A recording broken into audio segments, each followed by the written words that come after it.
Salut à tous, j'espère que vous allez bien. Je vous retrouve aujourd'hui sur la chaîne YouTube pour une nouvelle vidéo revue. Et aujourd'hui, je vais vous parler du livre L'été des Lucioles de Gilles Paris, paru aux éditions Héloïse d'Ormesson. Gilles Paris, c'est un auteur que j'ai découvert il y a quelques années maintenant avec le livre Autobiographie d'une courgette que j'avais tout simplement dévoré et adoré. Et il y a peu de temps, j'ai regardé l'adaptation cinématographique qui en avait été faite, qui a été nominée aux Oscars d'ailleurs. Et c'était énorme, c'était génial.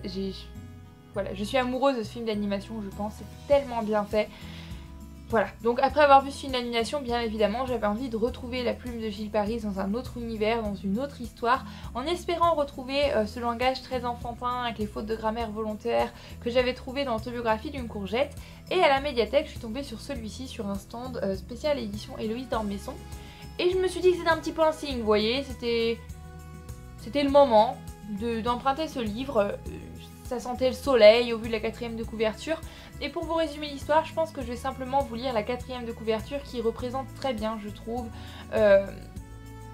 l'atmosphère du livre, la poésie, le style de l'auteur, plutôt que mon résumé qui risque d'être un petit peu bancal parce que j'aurais peur de trop vous en dire ou pas assez vous en dire. Donc on y va tout de suite, c'est parti. Du haut de ses 9 ans, Victor a quelques certitudes. C'est parce que François, son père, n'ouvre pas son courrier qui s'amoncelle dans un placard que ses parents ne vivent plus ensemble. C'est parce que Claire et Pilar adorent regarder des mélos tout en mangeant du popcorn qu'elles sont heureuses ensemble. Et c'est parce que les adultes n'aiment pas descendre les poubelles au local peint en verre qu'il a rencontré son meilleur ami Gaspard. Les vacances au Cap Martin cet été-là seront pour Victor et son copain Gaspard l'occasion de partir à l'aventure sur l'étroit chemin des douaniers qui surplombe la côte. En guidant les garçons jusqu'au passage secret menant aux somptueuses villas, papillons, baronnes et jumeaux, feront bien plus que leur ouvrir la porte des jardins enchantés. Un voyage au pays de l'enfance qui déborde d'émotion et de tendresse. Donc voilà pour le résumé, je trouve que ça résume tellement bien ce qu'il y a dans ce livre. C'est un livre qui est plein de poésie et j'ai beaucoup aimé retrouver le style de Gilles Paris, son style propre avec un personnage enfant qui va nous ouvrir les yeux sur le monde de nous adultes en fait et sur la manière dont on se comporte. C'est un garçon, Victor, qui est très attachant et qui a besoin de réponses. Il a besoin de savoir pourquoi telle chose et telle chose sont comme ça et il a sa philosophie d'enfant propre. Il voit les choses avec son regard d'enfant et nous amène, nous lecteurs, à nous dire mais oui c'est vrai, je réagis comme ça, je fais ça comme ça, mais pourquoi ? Pourquoi est-ce que j'ai évolué? Et nous amène peut-être à garder un petit peu notre vision d'enfant qui voit tout comme si c'était génial et qui voit tout avec curiosité et avec intérêt, et il nous amène vraiment à nous questionner sur le fait pourquoi est-ce qu'en grandissant j'ai peut-être perdu ça, et voilà, à regarder le monde d'une autre manière.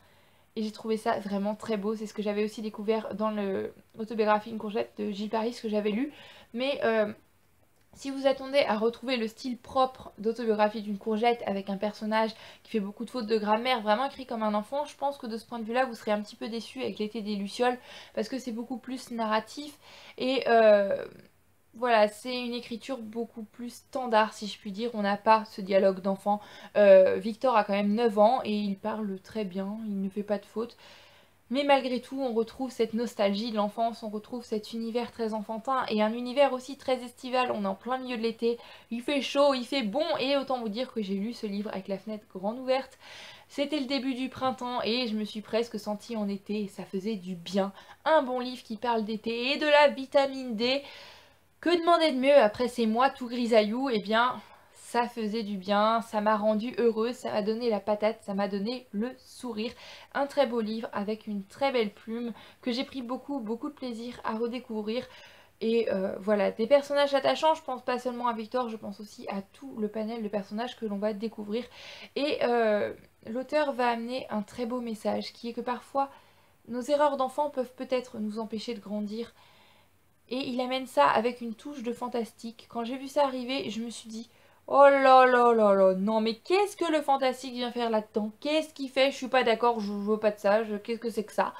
Et finalement, je trouve que ça amène quelque chose en plus, une petite poésie supplémentaire. Et c'est tellement bien amené et le message qu'il amène est tellement beau. À côté de ça, on a aussi le premier amour avec le personnage de Victor et les sentiments que ça procure. Et à travers la sœur de Victor, on va parler d'un sujet assez important et je remercie l'auteur de l'avoir abordé. C'est le fait que lorsqu'on est adolescent, ce qui est le cas de la sœur de Victor, on sent une certaine pression sociale de trouver le bon garçon, trouver la personne avec qui on va être, on va fonder une famille, on va se marier, on va voilà vivre toute sa vie. Alors qu'on n'est qu'adolescent, on a encore toute la vie devant nous, on a encore plein de temps pour ça, mais c'est en quelque sorte cette pression sociale, cette idée que ça devrait être obligatoire à tel âge, je dois avoir trouvé le bon, je dois m'installer parce que les autres sont comme ça, parce que la société est comme ça. Et l'auteur dénonce un petit peu ce fait à travers le personnage de Victor qui ne comprend pas pourquoi sa sœur est obstinée à trouver le bon, pourquoi est-ce qu'elle n'attend pas tout simplement que le bon arrive, pourquoi est-ce qu'il faut qu'elle aille chercher le bon. Et voilà, c'est un sujet qui n'est pas vraiment souvent abordé, je trouve, et c'est vraiment cette critique qu'il fait, et je lui dis merci. C'est un livre que j'ai beaucoup aimé aussi parce que l'auteur a beaucoup de références et fait beaucoup de références à des livres, à des films et qui sont actuels. Il y a notamment un moment où on va parler des orphelins de Baudelaire, donc voilà, que demander de plus? C'est juste génial quand on lit un livre de tomber sur une référence à un autre livre qu'on adore et ça fait plaisir, ça fout la banane et voilà, c'est une super surprise et il y a plein de petites super surprises comme ça tout au long du livre et ça fait du bien.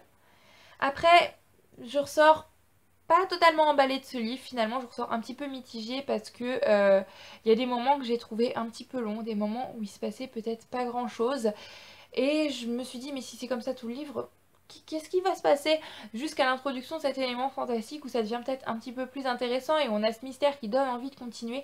Mais pour faire encore une dernière fois la comparaison avec le livre Autobiographie d'une courgette que j'ai dévoré en vacances, celui-ci j'avais pas l'impression lorsque je le lâchais d'avoir tout de suite envie de retourner pour savoir la suite, sauf à la fin. Mais c'est vrai qu'il y avait des grands passages où je trouvais qu'il n'y avait pas vraiment d'action, il se passait pas grand chose et à la fin tout s'accélère avec des messages à fond et une fin juste magnifique, pleine de poésie, mais c'est quand même dommage d'avoir eu tous ces passages un petit peu avides si je puis dire, ces passages un petit peu plus mous où il se passait rien pour arriver à une fin en apothéose. Peut-être que le livre en plus est pas vraiment très épais, il est court, c'est écrit quand même assez gros, je comprends pas et ces passages m'ont finalement un petit peu dérangé et m'ont ralenti dans ma lecture et m'ont coupé cette envie de réponse que j'avais et cette addiction au livre en fait. Et je trouve ça un petit peu dommage. Ce que j'ai trouvé un petit peu dommage aussi, c'est le fait que le personnage de Victor fasse beaucoup de comparaisons. Voilà. Il y a des moments où il compare tout avec n'importe quoi. Il est toujours en train de faire des comparaisons. Et j'avais envie de lui dire, mais arrête, regarde les choses telles qu'elles sont et arrête de les comparer avec je ne sais quoi. C'est vrai que par moments c'est un petit peu lourd, c'est un petit peu plombant et on ne comprend pas forcément d'où viennent toutes ces comparaisons. Ça va bien au début, mais au bout d'un certain nombre de pages, on a envie de dire stop, tout simplement.